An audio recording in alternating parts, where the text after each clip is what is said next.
Selamat pagi para student sekalian, kembali bertemu dengan Sir Arisman dalam pembelajaran agama Katolik.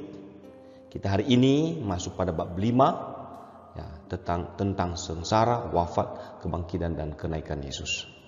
Kita masuk pada bagian B, kebangkitan dan kenaikan Yesus ke surga.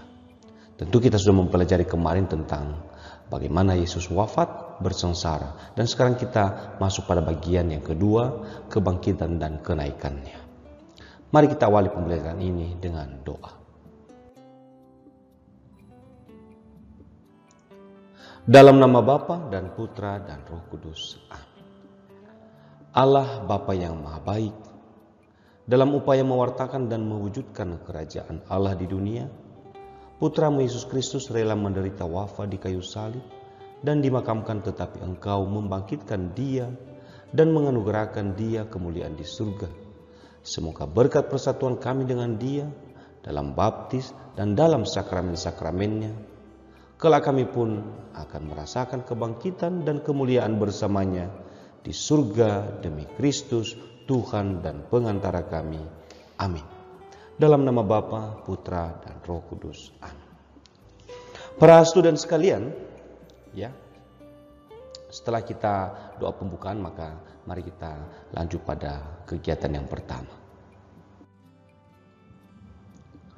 Nah, tentu ketika kita membahas tentang wafat dan sengsara Yesus, maka kita mengingat bagaimana dulu sebuah pengorbanan itu dan akhirnya ada buah dari sebuah pengorbanan. Nah, sekarang ketika seseorang telah meninggal, lalu ada harapan akan ada kebangkitan.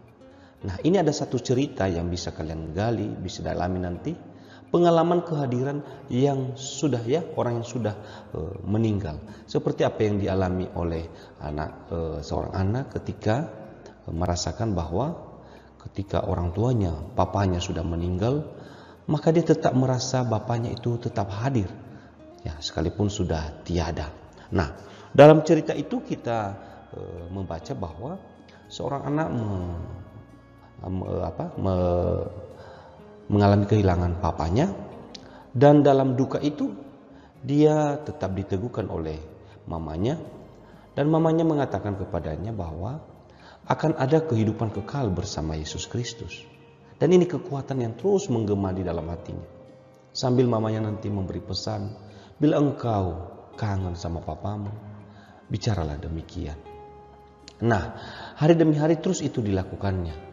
Maka akhirnya si anak tetap merasakan kehadiran sang ayah yang selalu bersamanya. Ini pengalaman kehadiran dalam tanda petik, ya. Nah, begitu juga kita rasakan bagaimana Yesus tetap mendampingi kita setelah Dia bangkit. Nah, kebangkitan dan kenaikan Yesus ke surga, ya. Ini kita bisa buka Markus 16 ayat 1 sampai 20. Ya, bisa dibuka kitab sucinya dulu. Nah, kita bisa baca Markus 16 ya. Markus 16 ayat 1 sampai 20. Nah, ini tentang kisah kebangkitan Yesus. Nah, kita coba baca beberapa ayat saja. Dikatakan di sini setelah lewat hari Sabat, Maria Magdalena, nah itu dia, Maria Magdalena dan Maria ibu Yakobus serta Salome membeli rempah-rempah untuk pergi ke kubur dan meminyaki Yesus. Dan pagi-pagi benar, ya, pada hari pertama minggu itu, setelah matahari terbit, pergilah mereka ke kubur. Mereka berkata seorang kepada yang lain, siapa yang akan menggulingkan batu itu bagi kita dari pintu kubur? Tetapi ketika mereka melihat dari dekat, tampaklah batu yang memang sangat besar itu sudah terguling. Lalu mereka masuk ke dalam kubur dan mereka melihat seorang muda yang memakai jubah putih duduk di sebelah kanan. Mereka pun sangat terkejut. Tetapi orang muda itu berkata kepada mereka, jangan takut, kamu mencari Yesus orang Nazaret yang disalibkan itu. Ia telah bangkit, ia tidak ada di sini. Lihat, inilah tempat mereka membaringkan Dia. Ini kita baca sampai ayat 6 saja. Nah, maka kalau didalami ya, kisah kebangkitan Yesus ini sangat terlihat bahwa memang ya, Maria selalu merasakan bahwa Yesus selalu bersamanya dan ingin memberikan sesuatu seperti layaknya kepada manusia yang sudah meninggal. Tapi apa yang terjadi? Rupanya Yesus sudah bangkit. Ya, itu kisah kebangkitan. Bisa dilanjutkan nanti, ya, sampai pada kisah ayat 20. Nah, lanjut kita melihat makna kebangkitan Yesus bagi kita. Karena sebenarnya setelah wafat Yesus, lalu dia bangkit. Nanti setelah bangkit ke kenaikan akan kita lihat bagaimana Yesus menampakkan diri. Beberapa kali dia menampakkan diri. Nah, kebangkitan Yesus yang pertama kita lihat adalah ya, dilihat dari 1 Korintus ya 15 3 sampai 8 ya.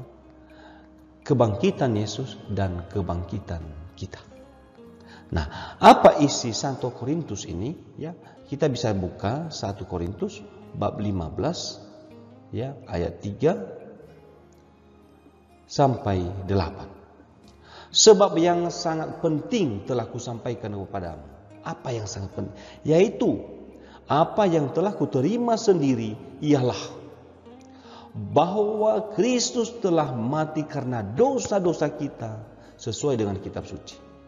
Bahwa ia telah dikuburkan dan bahwa ia telah dibangkitkan pada hari ketiga sesuai dengan kitab suci. Bahwa ia telah menampakkan diri kepada Kefas dan kemudian kepada ke-12 muridnya. Sesudah itu ia menampakkan diri lebih dari 500 saudara sekaligus.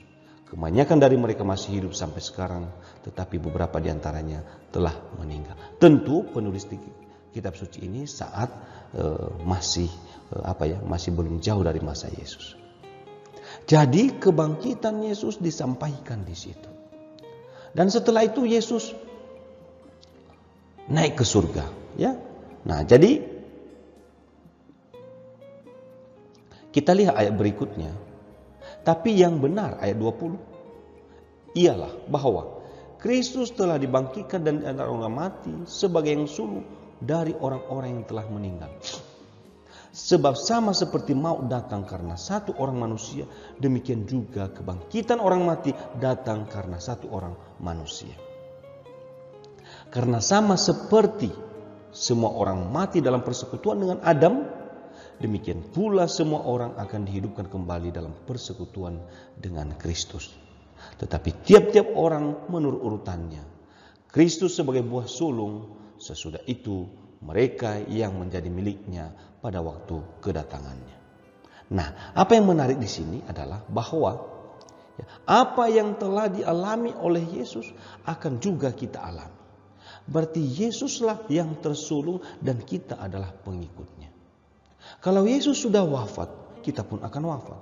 Dan kalau Yesus sudah bangkit, kita pun akan bangkit. Itulah iman kita.